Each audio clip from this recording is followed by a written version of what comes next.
అందరికీ నమస్కారం. Super mom అరుణ Telugu channel కి స్వాగతం. అధికస్తే అధిక ఫలం అంటారు కదా. అంటే ఈ అధిక మాసంలో మాము ఏ వ్రతాలు చేసినా, పూజలు చేసినా, దానాలు చేసినా అధిక ఫలం ఇస్తుందంట. ఏ దానాలు చేయాలి, ఏ దానం చేయడం వల్ల ఏం ఫలితం వస్తుంది అనేది ఆల్రెడీ ఒక వీడియో చేసి అప్లోడ్ చేశాను. ఈ అధిక మాసంలో ఏ వ్రతాలు చేయొచ్చు, నేనేం చేస్తానది కూడా ఒక వీడియో చేసి అప్లోడ్ చేశాను.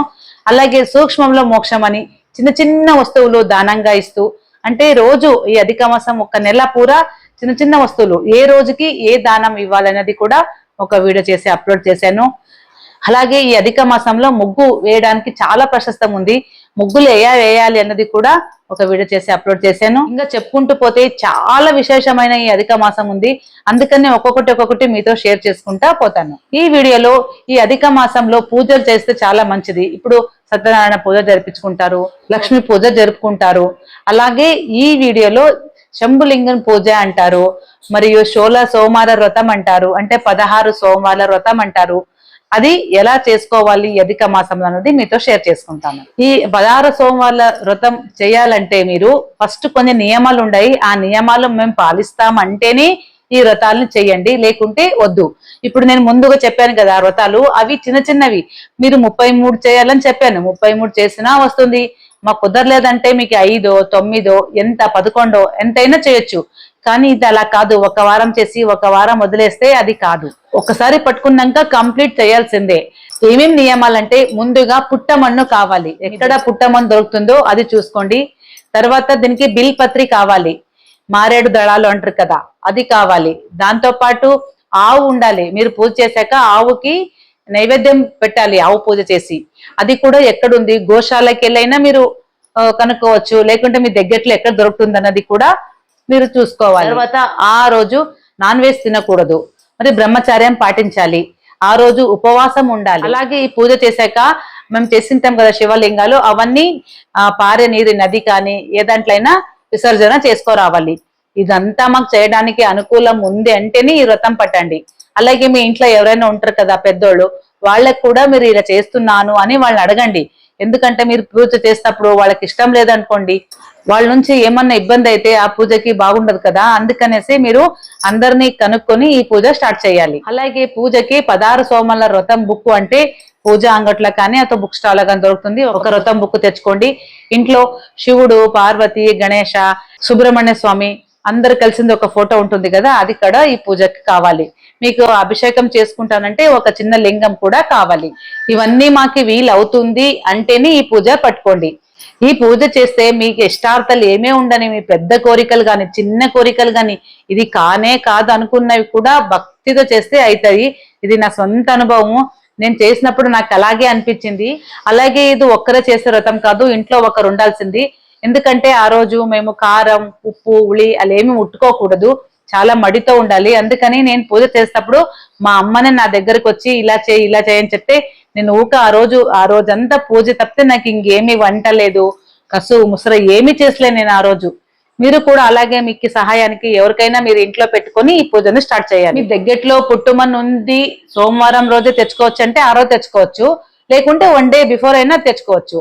మీరు పుట్టమన్ను తేవడానికి వెళ్ళినప్పుడు కూడా చాలా మడితో స్నానం చేసి పుట్టకి పూజ చేయాలి. అందుకు పసుపు, కుంకుమ, గంధము, పూలు, అలాగే గజవస్త్రము, టెంకాయ, అగరబత్తులు, నైవేద్యానికి ఇంత బెల్లము, డ్రై ఫ్రూట్స్ తీసుకొని అక్కడికి వెళ్ళి పుట్టకి పూజ చేసి, నా ఇష్టార్థాలని నెరవేర్చుకోవడానికి నేను శివ పూజ చేస్తున్నాను, అందుకే నీ మన్ను వాడుకుంటున్నానని మొక్కి ఆ పుట్ట పగలగొట్టకుండా సైడ్ ఏం పడి ఉంటది కదా, ఆ మన్ను తీసుకొని ఇంటికి రావాలి.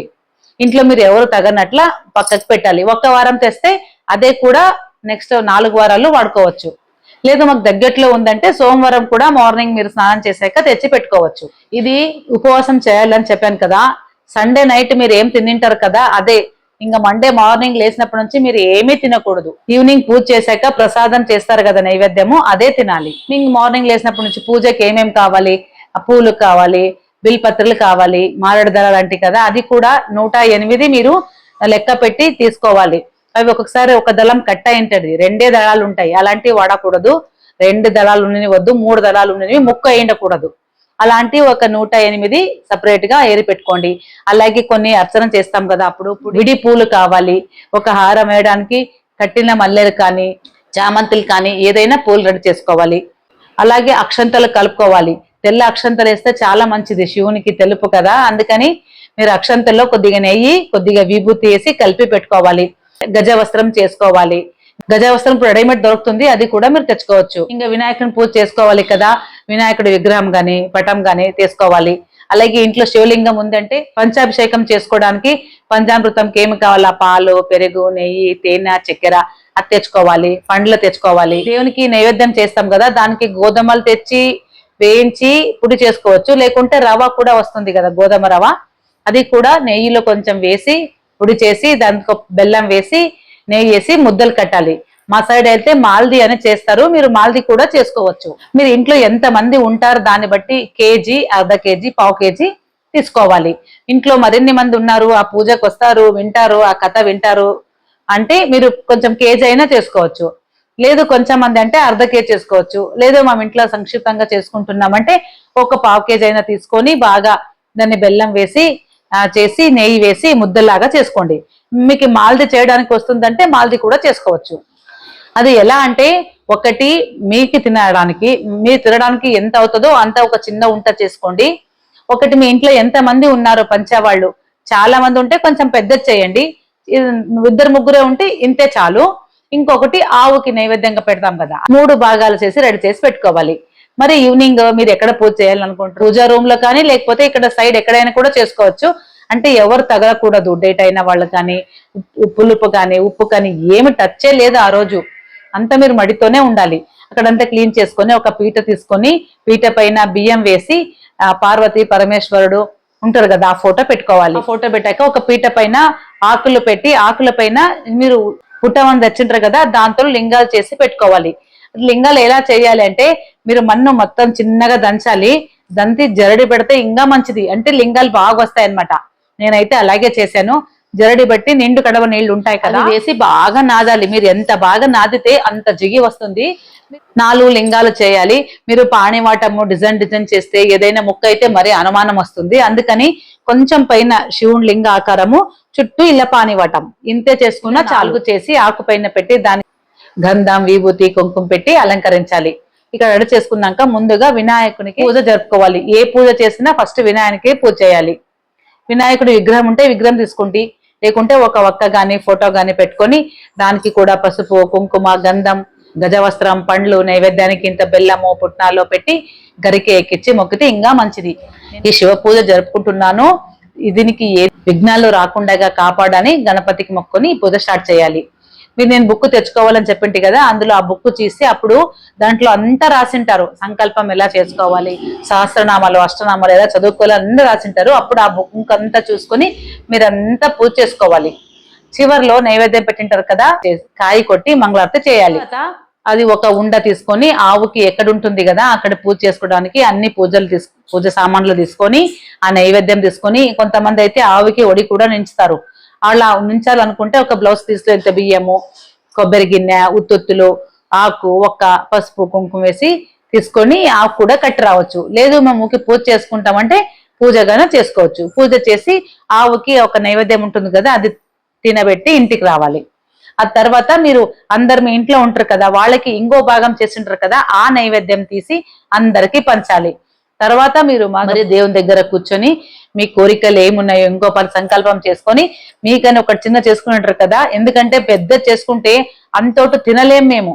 నేను ఫస్ట్ కి తెలియక కొంచెం ఒకే సైజ్ చేశాను, చాలా ఎక్కువైపోయింది. పొద్దుటి నుంచి ఉపాసం ఉంటాము, ఒకేసారి తీపి అంత తినలేక అదెంత తిన్నాను, అయినా అంత అవసరం లేకుండే అనిపించింది నాకు. అందుకే రెండోసారి చేసినప్పుడు నాకు ఎంత కావాలో చిన్నది చేసుకున్నాను. అలాగే మీకు ఎంత కావాలో అంత చేసుకొని అది తిన్నాక మీరు వాటర్ తాగొచ్చు, నీళ్లు తాగినా ఏం పర్లేదు.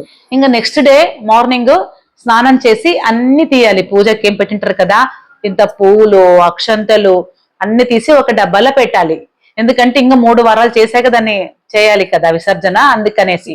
తర్వాత మీరు టిఫిన్ కానీ భోజనం కానీ మంగళవారం రోజు చేసుకోవచ్చు. 3 వారాలు కంప్లీట్ అయ్యాక 4వ వారము 4 లింగాలు ఏం చేస్తుంటారు కదా, దాంతో పాటు ఒక పెద్ద లింగం ఎక్స్ట్రా చేయాలి.